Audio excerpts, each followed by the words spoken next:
E a gente vai direto para a política. Vamos falar da CPI da pandemia. A grande verdade. Política. E aí, quem começa? Olha, começa você aí, você que já viu tudo, você está acompanhando desde o primeiro minuto. A CPI da pandemia começou hoje ouvindo depoimentos das autoridades. Começou com o ex-ministro da Saúde, Luiz Henrique Mandetta.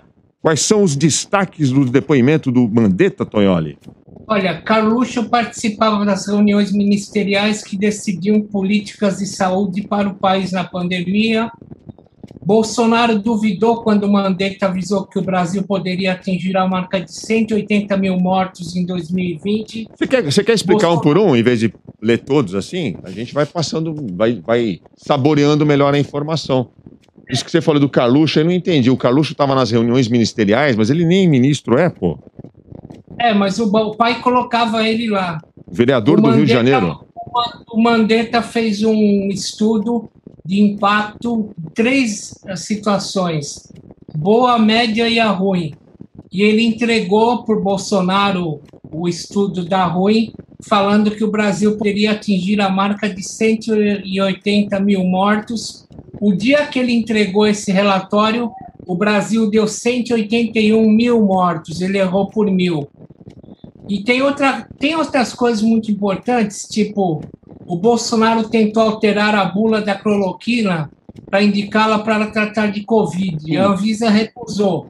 Basicamente foi assim, o Mandetta conta no seu depoimento à CPI que ele entra numa reunião, aí tem um papel não timbrado em forma de decreto em que está colocado que a cloroquina é um instrumento básico para o tratamento da Covid.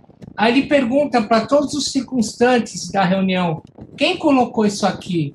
Estava em formato de decreto já, mas não estava timbrado. Aí o general Barra, o contra-almirante Barra, presidente da Anvisa, viu o papel e falou, peraí, isso aqui não pode.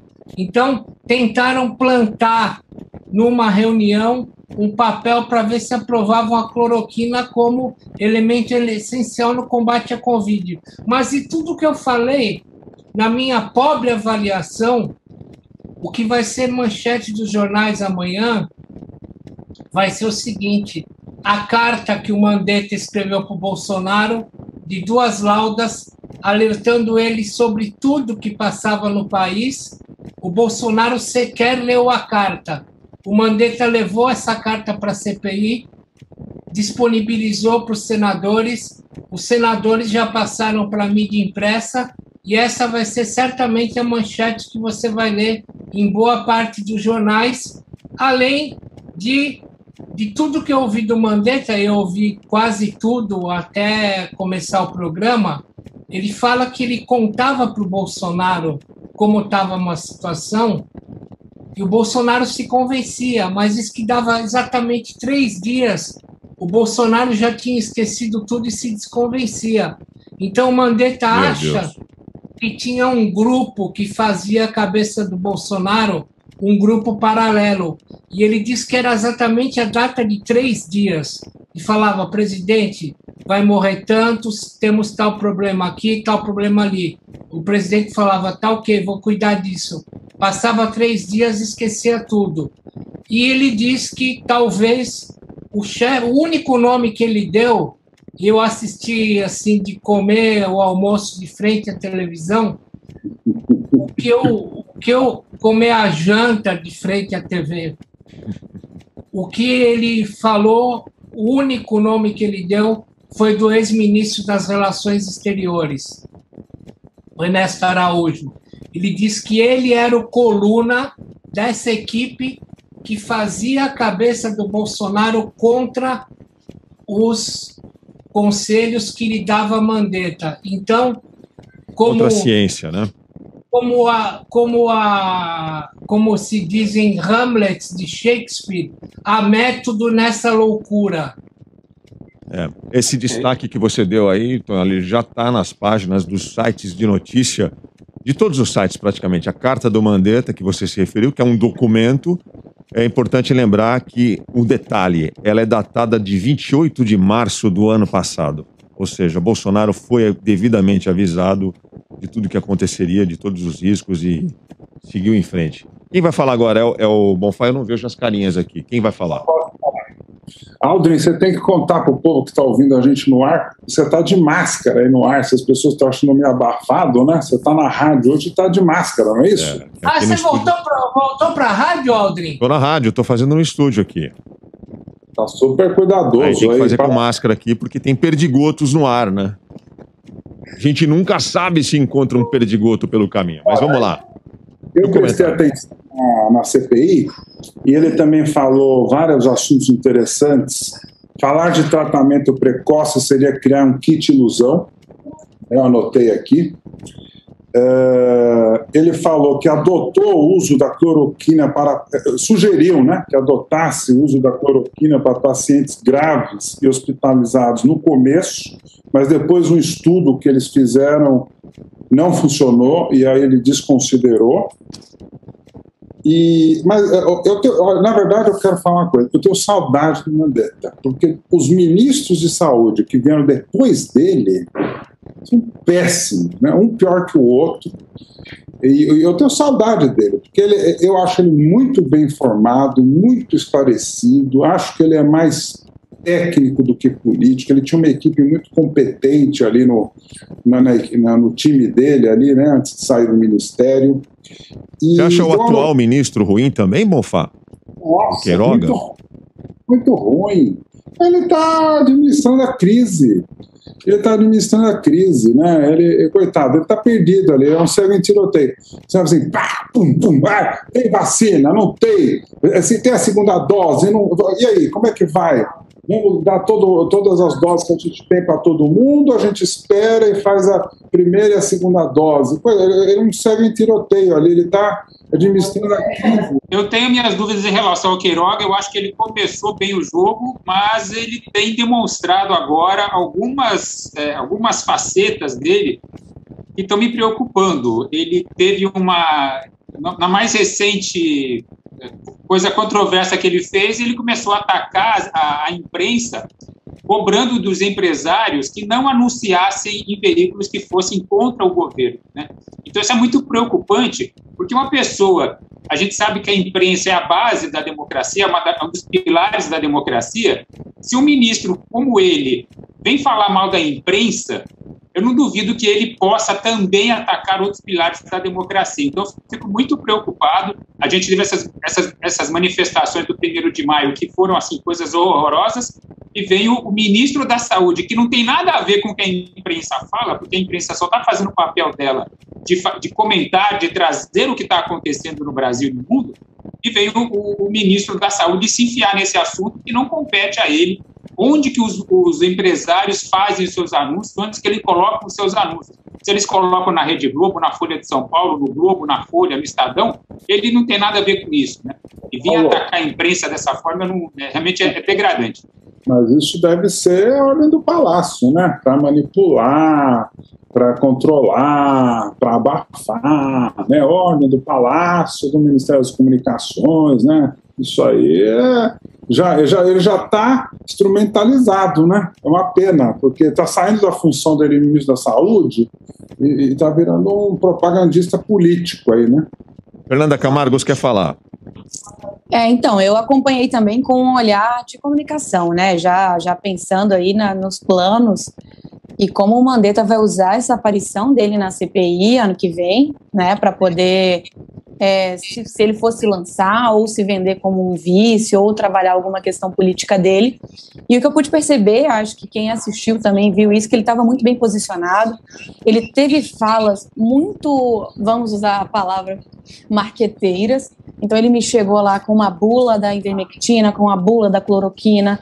Então ele teve algumas falas muito assertivas, que às vezes nem respondia à pergunta do senador, mas era uma fala forte e firme dele na CPI, que um recorte daquilo para ir para os canais deles é interessante. Você vê que ele estava muito bem preparado.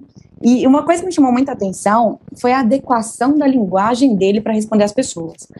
E a gente sabe que ele é técnico, sabe que ele é médico, fala muito bem, e tal.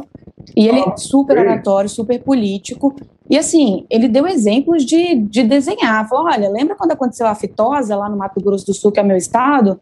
O pessoal passou creolina no boi e achou que ia resolver para não precisar vacinar. E o que aconteceu?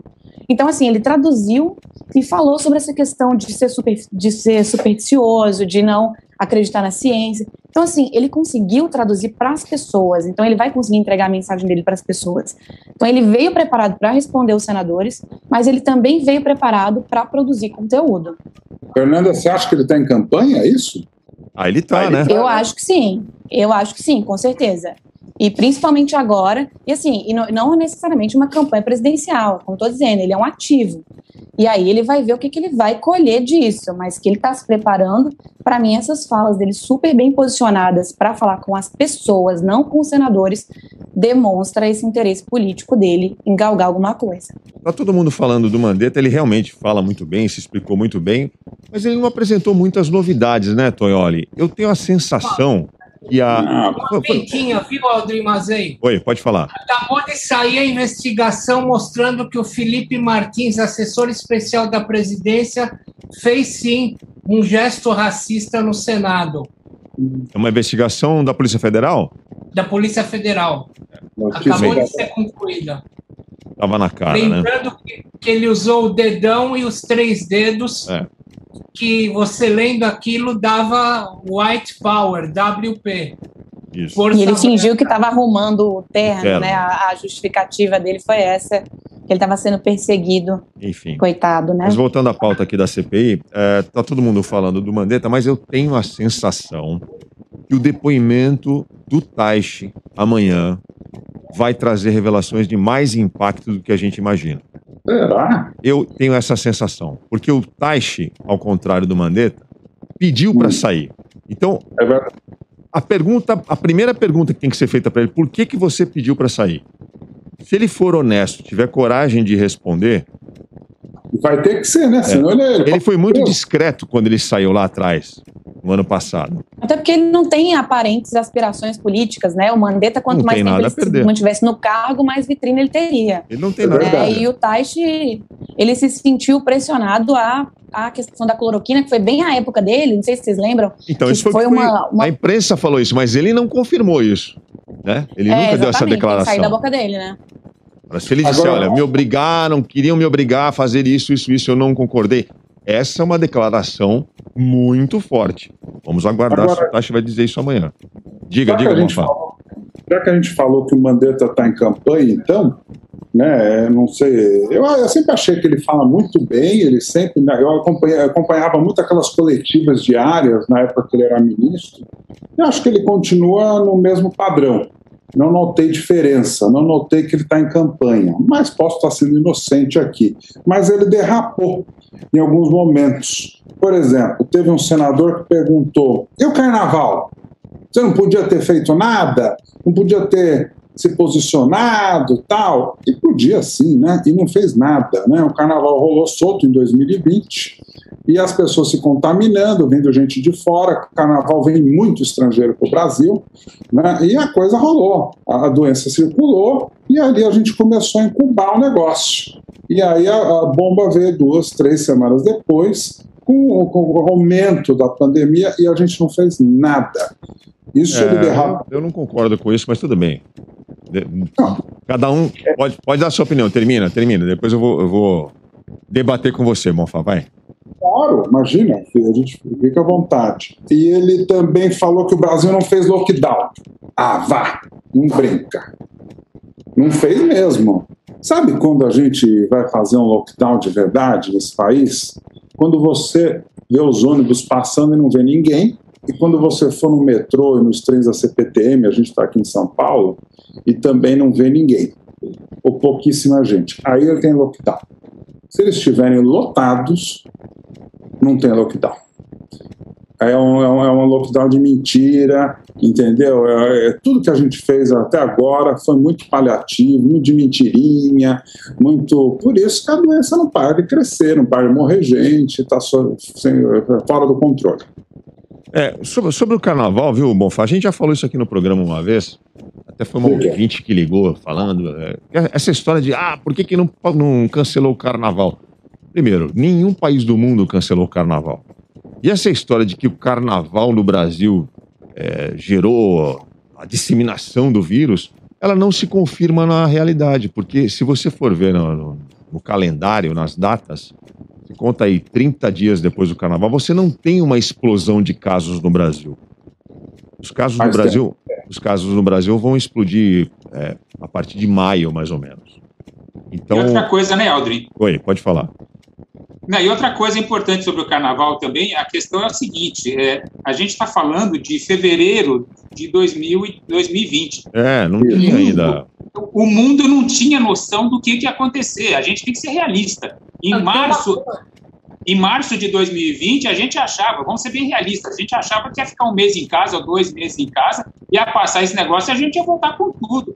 Essa era a realidade da classe médica, né, dos políticos, enfim. Era essa a expectativa que a gente tinha. Era uma pandemia, a gente dá uma parada aqui, a gente sofre os efeitos do que a gente está fazendo agora, e daqui a pouco a gente volta. E, enfim, a gente não imaginava que ia estar agora em maio de 2021 discutindo pandemia, vivendo segunda, terceira onda. Não, e o Mandetta deu a data. As Nações Unidas enviam comunicado mundial mandando bloquear voos e fazer isolamento social dia 11 de março. 11 de março. Então, olha, outra derrapagem que ele deu na CPI, ele falou, não tem nada contra o Mandetta, inclusive eu queria que ele voltasse a ser ministro, porque a gente teve tantos ministros ruins e eu acho que ele é muito bom. Eu gosto dele.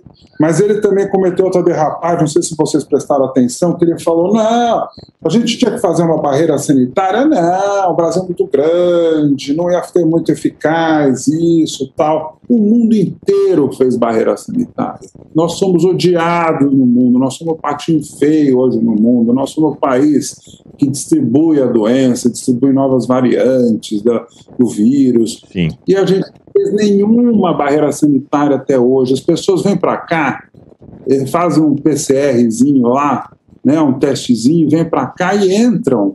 Não são monitoradas, não entram em quarentena. Os estrangeiros que vêm ao Brasil podem trazer a doença, trazer variantes. Nós somos o único país que não faz nada. Isso está acontecendo agora, né, Bonfá?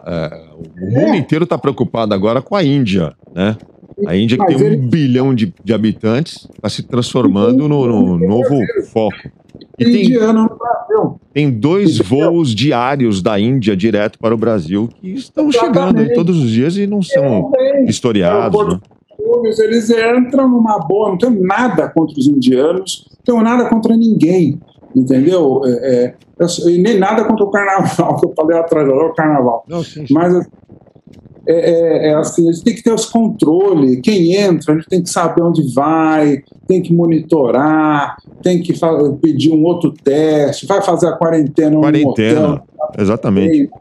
14 dias isolado. E a gente tem que monitorar com chip, né? Os países europeus, né? Os Estados Unidos, eles dão chip para as pessoas, põe no celular, o Ministério da Saúde acompanha, monitora essa pessoa. Entendeu? Tem que fazer isso. Olha, daqui a pouquinho a gente vai conversar também com a professora e antropóloga Isabela Calil. Ela vai dar uma aula pra gente aqui. Convido a todos para prestarem atenção na entrevista, que vai ser muito boa. Ela vai explicar uma coisa que você pensa que sabe o que é, mas você não sabe. Ela vai explicar o que é o bolsonarista. Como funciona a mente de um bolsonarista. É verdade, não é brincadeira não. Não perca daqui a pouquinho a professora Isabela Calil aqui com a gente. O que mais nós temos de destaques aí do depoimento do Mandetta, hein?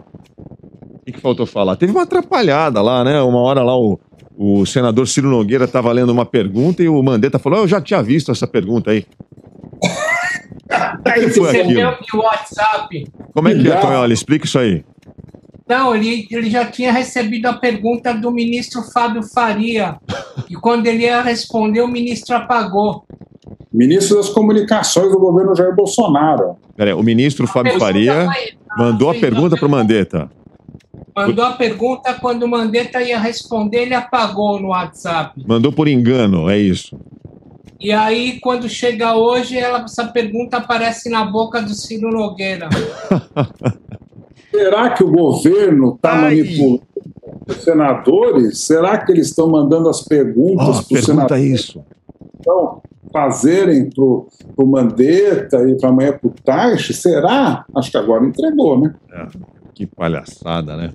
Escuta, e aí, hein? O Pazuello, hein? Paulo Tadeu, fala você do Pazuello.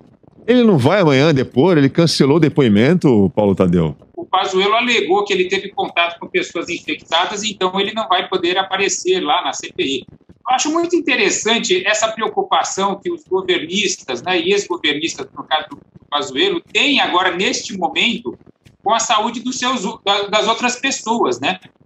Porque o Flávio Bolsonaro, semana passada, teve o mesmo comportamento. Não queria que tivesse CPI, porque ele estava preocupado com a saúde dos senadores, né? Porque as pessoas iam se aglomerar ali, iam se reunir, então isso poderia representar um risco de contaminação. Nesse momento, vale a pena ter cuidado com a saúde dos outros.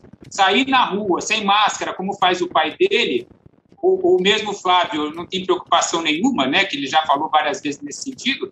Então, nesse momento, vale. A gente já sabe o que é isso, né? Ele vai ter aí mais 15 dias de media training para tentar conseguir não falar besteira, porque a última visita dele aos senadores foi bem indigesta, não sei se vocês se lembram, em que ele deixou uma leve ameaça no ar, enquanto ainda estava no cargo, né? Então, ele é uma persona não grata aqui do Senado também, temos que lembrar disso. Que ameaça? Eu não lembro.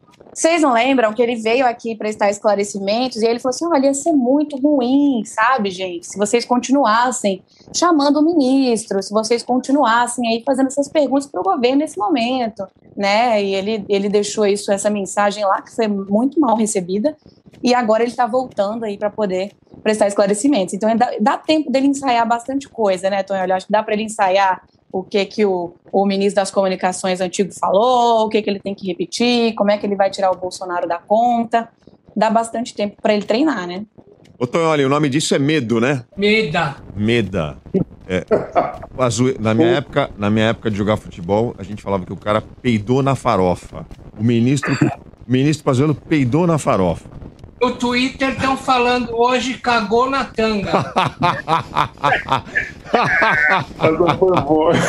É isso. Ministro General Pazuello, pelo amor de Deus, hein? Que papelão, que vergonha. Acho que ele tá com medo de ser preso, viu? Eu fico imaginando se estivesse numa guerra mesmo, cara, porque o Brasil na mão desses caras estava... Se dependesse deles, a gente estava frito. Mas, enfim...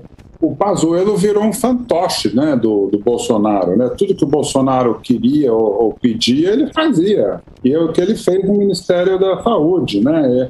Ele foi um capacho, ele foi o fantoche do Bolsonaro e foi fazendo tudo que o presidente quis. Tanto é que tem um vídeo, né, que eles falam... ele manda, eu obedeço, não é mais ou menos assim? Não lembro bem as falas. A frase é essa, a frase que entrou para a história.